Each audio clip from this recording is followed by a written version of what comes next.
fit a stack. It is Wednesday, July 12th. This is Top 10 Takes. Let's get to it at number 10. Kyrie Irving, aka Kyrie Swerving, aka Uncle Drew, who was arguably one of the greatest dudes to ever dribble a basketball. No, scratch that.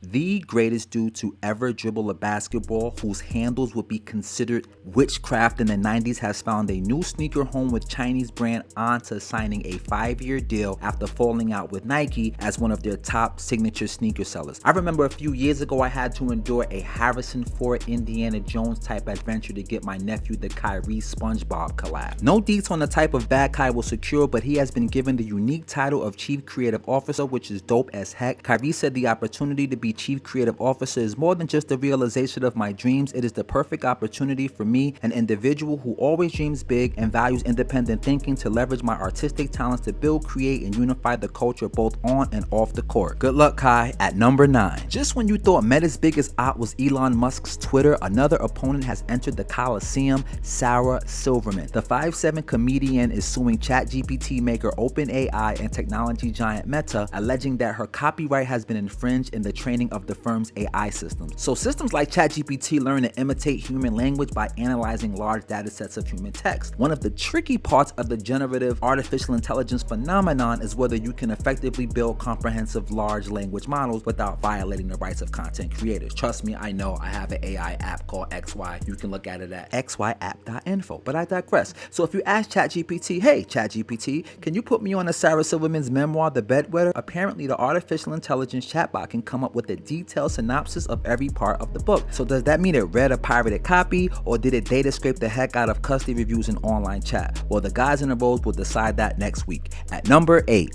The biggest boss, Rick Ross, has officially earned the title in my eyes because Buddy just copped a $20 million, yes, $20 million watch from Jacob & Co. I'm speechless, but you know who isn't speechless? The Maybach music boss. Listen as he details his newest extravagant timepiece. Ricky Rose sitting here. Okay. This is the billionaire. This is number one in the world, brother. Today, these diamonds are not replaceable. They're just not replaceable. Yeah. I was lucky, it took me 3.5 years. From my perspective, it's a beautiful thing. It's a beautiful moment. This is an amazing timepiece. It took over 3.5 years to collect the stones. These are not emerald green stones. These are Zabarites. With a T, yes. Ugh, nice watch. At number 7.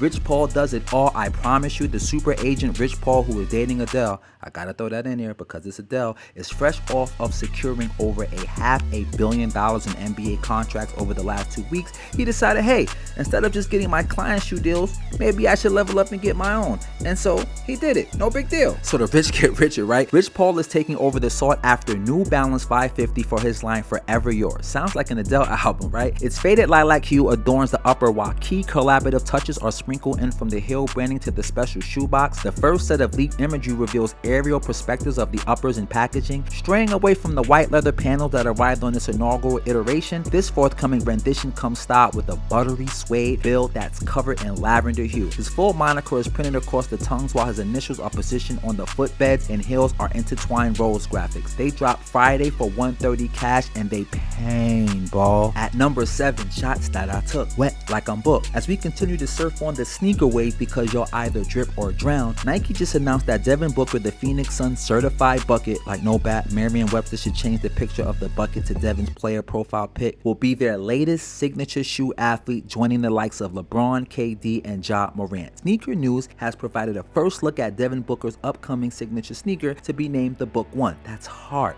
The pics reveal the black and gold sales sample colorways. The shoe features retro-style upper paneling reminiscent of Nike basketball's output from the 80s and various material treatments. The throwback aesthetic is carried over to the midsole, while the tongue features a book logo and the heel tab is adorned with a 1996, a nod to the star's year of birth. Of course, online keyboard warriors are flaming it, but I swear literally every first model of a new signature shoe gets buried online. It's like a rite of passage. I'm looking forward to it. At number 5, speaking of book, You know who has a new book dropping?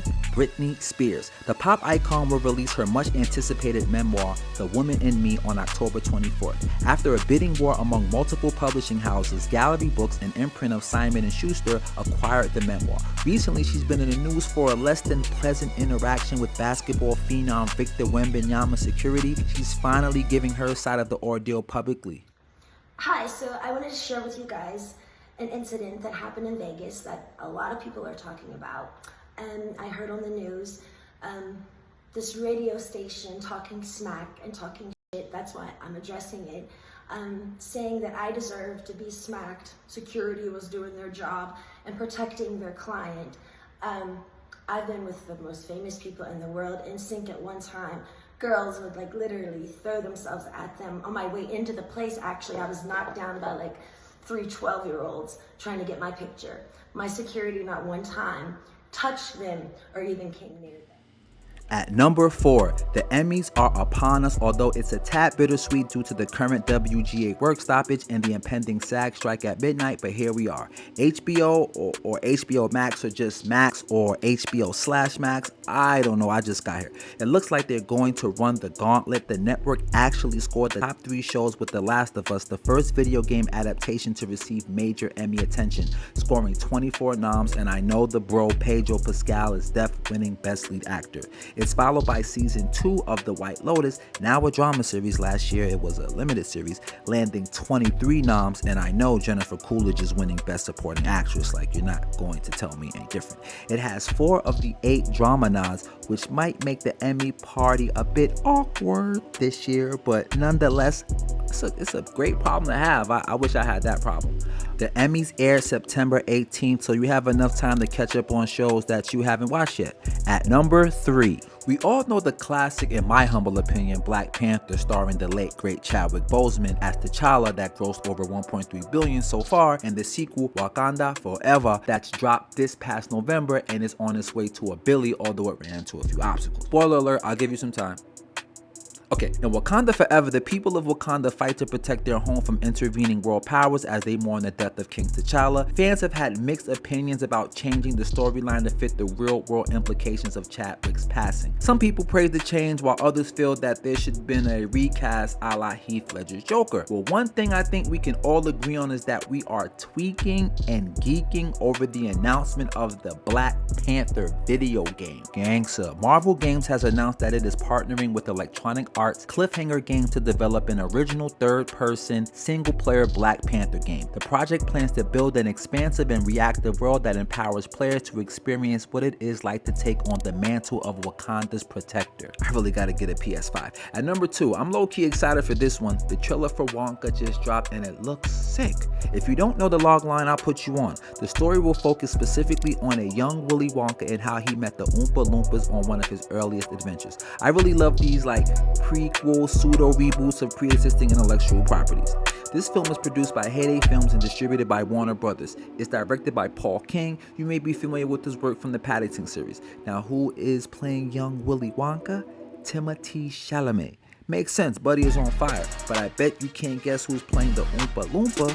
Hugh Grant, no bat. The budget for the film is $125 million and it releases this Christmas. There's a lot of heat this fall and I feel like I gotta see them all. But looking at the trailer aesthetically, it's just, I don't know, man, like stuff is looking beautiful as of late. Like they're really taking their time with the cinematography, I feel like. But at number 1, ahead of the second leg of his massively successful Sold Out After Hour Till Dawn tour, the Weeknd stadium run has now surpassed the $350 million mark and even broken attendance award in London. MJ was previously the owner of the record with his 1987 Bad Tour, which grossed $311 million adjusted for inflation. The Starboy gave tribute to the King of Pop with his Mike Dean Lace rendition of Dirty Diana.